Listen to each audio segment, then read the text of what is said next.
അതിൽ പൂർണ്ണ നഗ്നങ്ങളായി സ്ത്രീകൾ ഇറങ്ങി സ്നാനം ചെയ്യുന്നത് ഏറ്റവും നിന്ദ്യമായി ഗണിക്കപ്പെട്ടിരുന്നു. പണ്ട് വൈശ്രവണപുത്രന്മാരായ നളകൂബര മണിഗ്രീവന്മാർ നഗ്നരായി ഗംഗയിൽ ഇറങ്ങി മദനലീലകൾ ആടിയതുകൊണ്ടാണല്ലോ നാരദശാപത്തിന് അവർ പാത്രീഭൂതരായത്.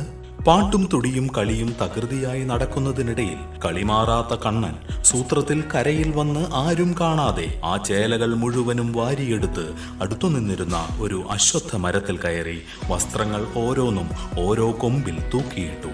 അനന്തരം ഒരു മുരടിച്ച കൊമ്പിന്മേൽ കയറിയിരുന്നു കൊണ്ട് മുരളീഗാനം ഉതിർക്കാൻ തുടങ്ങി. വേണുഗാനം കേട്ട് ഏണനീർമിഴികൾ തുടികുളികൾ നിർത്തി കരയിലേക്ക് നോക്കി. കള്ളകൃഷ്ണൻ തങ്ങളുടെ ഉടുതുണികളും വാരിയെടുത്ത് അരയാലിൽ കെട്ടിത്തൂക്കി ഒരു കൊമ്പത്തിരുന്നു കൊണ്ട് ഒന്നുമറിയാത്ത മട്ടിൽ ഓടക്കുഴലൂതുന്നു. ആ നദാംഗികൾ കുറെ നേരത്തേക്ക് ജീവനില്ലാത്ത പ്രതിമകൾ പോലെ നിന്നുപോയി. നഗ്നകളായി അവർ എങ്ങനെ കരയ്ക്കു കയറും? കരയ്ക്കു കയറിയാലും അവരുടെ ചേലകൾ ആലിൻ കൊമ്പത്താണ് കിടക്കുന്നത്. ദുശീലക്കാരനായ കൃഷ്ണൻ അവയെ കീഴോട്ടെറിഞ്ഞു തന്നില്ലെങ്കിൽ എന്തു ചെയ്യും?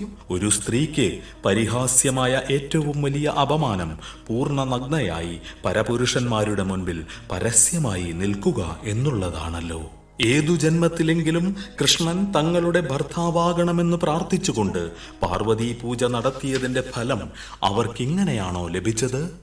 ജലത്തിൽ നിന്നുകൊണ്ട് ആ ജലജാക്ഷികൾ യാചിച്ചു, കൃഷ്ണ, പൊന്നുണ്ണിക്കണ്ണ, ദയവു ചെയ്തു ഞങ്ങളുടെ വസ്ത്രങ്ങൾ ഇങ്ങോട്ടെറിഞ്ഞു തരൂ, ഞങ്ങൾ പാവങ്ങളല്ലേ.